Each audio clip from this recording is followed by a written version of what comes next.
नमस्कार दोस्तों। अगर आप चैनल पे नए हैं तो चैनल को सब्सक्राइब ज़रूर करें और जानकारी अच्छी लगे तो इस वीडियो को शेयर ज़रूर करें।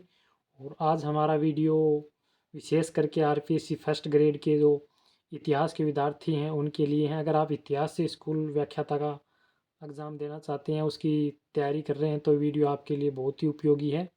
इस वीडियो में हम आपको इस जो हिस्ट्री के विद्यार्थी हैं उनको सिलेबस के बारे में बताऊंगा कि फर्स्ट ग्रेड का हिस्ट्री का सिलेबस क्या है, उसकी परीक्षा पैटर्न क्या है और किस प्रकार आप अच्छी बुक का चयन करें। उसके बाद बुक को अच्छे से पढ़ने के बाद कौन सी गाइड का चयन करें और फिर अभ्यास के लिए आप किस प्रकार का प्रश्न बैंक सेलेक्ट करें। तो उस बारे में कंप्लीट वीडियो है, तो आप वीडियो के लास्ट तक बने रहना।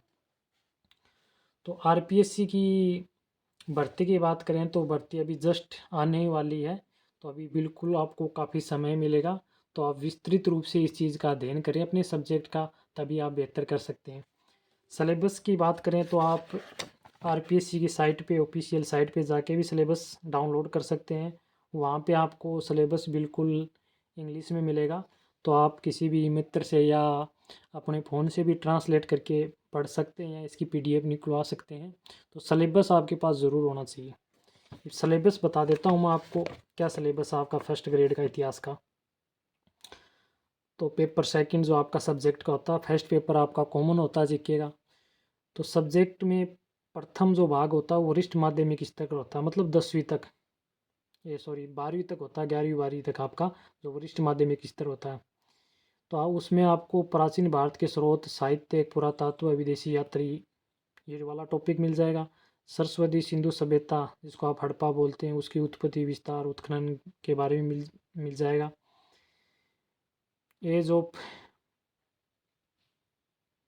महाजनपद, मतलब महाजनपद कालीन राय महाजनपद कालों का उदय, हरिएक, शिशुनाग एंड नंदवंश हैं, उनके बारे में है।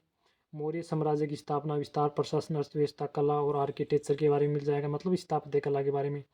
दिल्ली सल्तनत के बारे में है। फिर प्रादेशिक शक्तियों का उदय, भारत में औपनिवेशिक शासन की स्थापना, ब्रिटिश व्यवस्था का विकास, 1857 का विद्रोह, यूरोप में पुनर्जागरण, सुधार, प्रथम और द्वितीय विश्व युद्ध, कारण, घटनाएं, परिणाम, राष्ट्र और संयुक्त राष्ट्र संघ, राजस्थान के प्रमुख पुरातत्व स्थल, राजस्थान के भी टॉपिक है इतिहास में। राजस्थान के राजपूत राजवंशों का उदय, जिसमें गुहिल, गुज्जर, प्रतिहार, राठौड़, चौहान, कछवा, राजपूत प्रतिरोध, मतलब पृथ्वीराज तृतीय, रणथंभौर की हमीर, रावल, रतन सिंह, जितने भी मुस्लिम आक्रमणकारी उनके साथ हैं। कानड़ प्रबंध है, सॉरी कानड़ है, सांगा, मालदेव, चंद्रसेन है, महाराणा प्रताप है। फिर आपका स्नातक स्तर का ये सिलेबस है, जिसमें पूर्व व आदि ऐतिहासिक, पुरा पाषाण काल, मध्य पाषाण काल, नव पाषाण काल, ताम्र पाषाण काल, वैदिक युग, वैदिक साहित्य, राजनीतिक, सामाजिक, अर्थव्यवस्था, धर्म, दर्शन, अनुसंधान, जैन धर्म व बौद्ध धर्म, मौर्य काल के बाद, मौर्योत्तर काल में जो भी जितने भी वंश हुए, जैसे सोंग, कणव, इंडो ग्रीक, हिंदी यवन बोलते हैं जिसको, कुषाण, पश्चिम क्षत्रप, गुप्त युग हो गया। फिर प्राचीन भारत में विदेश में भारतीय संस्कृति का प्रचार, जैसे पश्चिम एशिया, मध्य एशिया, दक्षिण पूर्वी एशिया में मध्यकालीन भारत के स्रोत, भक्ति आंदोलन, सूफीवाद का विकास, मुगल साम्राज्य और उसके बारे में। फिर मराठों का उदय, शिवाजी की उपलब्धि और मराठा इतिहास। ये आपका इस स्नातक स्तर का, मतलब ग्रेजुएशन लेवल का। उसके बाद आप देख सकते हो भारत का संवैधानिक विकास, औपनिवेशिक शासन का आर्थिक प्रभाव, भू राजस्व बंदोबस्त, औद्योगिकरण, धन की निकासी, 19वीं सदी में सामाजिक आर्थिक सुधार, भारतीय स्वतंत्र संग्राम, अमेरिका स्वतंत्र संग्राम, औद्योगिक क्रांति, 1789 फ्रांसीसी क्रांति, नेपोलियन बोनापार्ट का युग, इटली और जर्मनी का एकीकरण, ये वर्ल्ड हिस्ट्री से हैं। 1917 की रूसी क्रांति, 1857 के विद्रोह में राजस्थान की भूमिका, राजस्थान में आदिवासी किसान आंदोलन, ये राजपूतों के बारे में है, जिसमें मान सिंह, राय सिंह, मिर्जा राजा, जय सिंह और जसवंत सिंह, ये मतलब मुगलों के साथ इनके संबंध। फिर स्नातकोत्तर स्तर, मतलब पीजी लेवल पर आप देख सकते हो, मौर्योत्तर काल में समाज, अर्थव्यवस्था, संस्कृति, जो आपका पीजी लेवल पे आपका मौर्योत्तर काल में समाज, अर्थव्यवस्था, संस्कृति, दक्कन व दक्षिण भारत का सातवां संगम, चालुक्य, पल्लव, चोल, प्रारंभिक मध्यकालीन भारत के दौरान समाज और सांस्कृतिक विकास, मुगलों की प्रशासनिक व्यवस्था, सामाजिक सुधार और भारत में दलितों और महिलाओं का उत्थान, 19वीं सदी में शिक्षा और प्रेस का विकास, ये देख सकते हो। फिर आप जर्मनी नाजीवाद, इटली में फांसीवाद का उदय, ये जितने भी अपने जो क्रांतिकारी हुए हैं, जिसमें आपको सुभाष चंद्र बोस हो गया, मौलाना अबुल कलाम आज़ाद हो गया, गांधी हो गया, इनके बारे में है। राजगोपालचारी हो गया, राजेंद्र प्रसाद हो गया, भीमराव अम्बेडकर हो गया। जर्मनी में नाजीवाद, इटली में फांसीवाद का उदय, अरब दुनिया, अफ्रीका, दक्षिण पूर्वी एशिया में राष्ट्रीय आंदोलन, 1949 की चीनी क्रांति।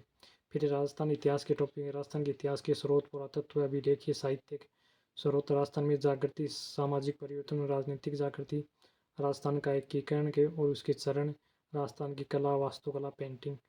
ये हो गया आपके इतिहास की। फिर आपका चौथा भाग होता है शिक्षा मनोविज्ञान, उसमें शिक्षा शास्त्र, शिक्षण अधिगम का उपयोग, कंप्यूटर और सूचना प्रौद्योगिकी मतलब आईसीटी के भी कुछ टॉपिक हैं। तो ये आपका कंप्लीट सिलेबस है, देख सकते हो। साइकोलॉजी के अलावा ये कंप्यूटर के कुछ टॉपिक हैं। और ये आपका पेपर पैटर्न है, देख सकते हो। अधिकतम अंक 300 का है, क्वेश्चन आपके 150 हैं, अवधि 3 घंटे की है, नकारात्मक अंक 1/3 होता है, आप देख सकते हो।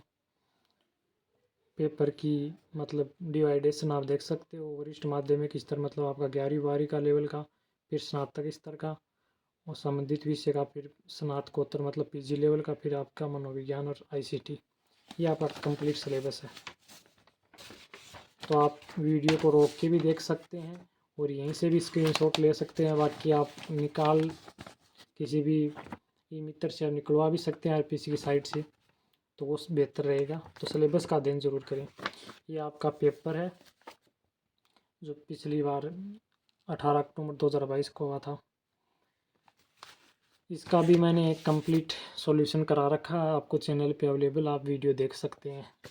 इनके बाद अगर आप बुक की बात करें तो बुक और गाइड में फ़र्क समझें। बुक अगर आप शुरू में जब भी किसी भी सब्जेक्ट के लिए पढ़ते हैं तो बुक पढ़ना ज़रूरी होती है। बुक ज़रूरी इसलिए होती है क्योंकि वहीं से आपकी जो सब्जेक्ट होता है उसका बेस बनता है, उसकी समझ बनती है। बुक को अच्छे से पढ़ने के बाद, अच्छे से सिलेबस कवर करने के बाद, उसका 2-3 बार अच्छे से रिवीजन, उसके बाद आप कोई गाइड पे जा सकते हैं। और गाइड की बात करें तो मैं किसी भी कोई सजेशन नहीं दूंगा आपकी उसकी गाइड लें, उसकी लें या बुक उसकी लें, वो अपनी चॉइस, आपकी अपनी समझ पे आप ले सकते हैं। जैसे भारतीय इतिहास के 3 पार्ट एस के पांडे की भी आते हैं, सौरभ चौबे की भी आती हैं, के सी श्रीवास्तव की भी आती है, एनिसेंट हिस्ट्री की, प्राचीन भारत की। फिर मिडिवल हिस्ट्री की भी बहुत सी आती हैं और सौरभ चौबे के भी 3 पार्ट आते हैं और स्पेक्ट्रम की भी आती हैं। तो बहुत सी राइटरों की बुक आती हैं, तो उनका अच्छे से अध्ययन करें इतिहास के लिए। विश्व इतिहास के लिए आप ये भी पढ़ सकते हैं नाथ की। बाकी मैंने 3-4 बुक और बुकों का भी वीडियो डाल रखा, तो आप वो भी पढ़ सकते हैं। और इनको पढ़ने से पहले मतलब ये गाइड ही होगी एक इतिहास की, तो इससे बेहतर होगा आप जैन एंड माथुर की आती है विश्व इतिहास की, वो बुक पढ़ सकते हैं। इतिहास की समझ के लिए बेस्ट बुक है। उसके बाद आप इन बुकों पे ये गाइडों पे जा सकते हैं। बुक ये हो गई आपकी। और राजस्थान के इतिहास के लिए भी ये भी अच्छी बुक है, ये गाइड नहीं है बुक, ये चीज़ ध्यान रखें। ये इतिहास की समझ के लिए बेस्ट बुक है, राजस्थान इतिहास की समझ के लिए। तो बुकों का अध्ययन करने के बाद ही आप गाइड पे जाएं। जैसे बहुत सी पब्लिकेशनों की आती हैं, जैसे लक्ष्य की आती है, पनोरमा की आती है, सिकवाल की आती है। ये मैं गाइड बता दूं, अगर आप सेकंड पेपर के लिए गाइड लेना चाहते हैं तो लक्ष्य पनोरमा की बजाय आप सिकवाल की बुक ज़रूर ट्राई करना, वो देखना एक बार। बहुत शानदार बुक है, मैंने देखी हुई है।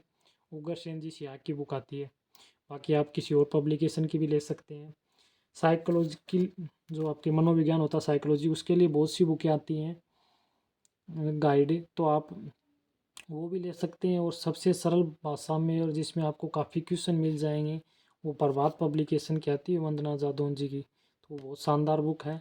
इसके बाद नाथ की भी आती है और एक वो अवनी पब्लिकेशन की भी आती है और आपको फर्स्ट रैंक की भी आती है, और भी बहुत सी पब्लिकेशनों की बुक मिल जाएंगी, वो आप देख के ले सकते हो। ये बहुत सरल भाषा में अगर आप ये लेना चाहते हो। फिर अभ्यास के लिए आप सिलेबस के अकॉर्डिंग तो 1% बैंक तो ये लक्ष्य का आता है, उसके अलावा भी बहुत से पर्सन बैंक आते रहते हैं। वो तो जब वैकेंसी आती है तो लेटेस्ट भी आते हैं अपडेट होके, तो आप वो ले सकते हैं। ये कंप्लीट जानकारी है फर्स्ट ग्रेड इतिहास विद्यार्थियों के लिए जो स्कूल व्याख्याता की तैयारी कर रहे हैं। तो वीडियो अगर आपको अच्छा लगा तो वीडियो को लाइक करें, शेयर करें, और चैनल पे नए हो तो चैनल को सब्सक्राइब ज़रूर करें। धन्यवाद।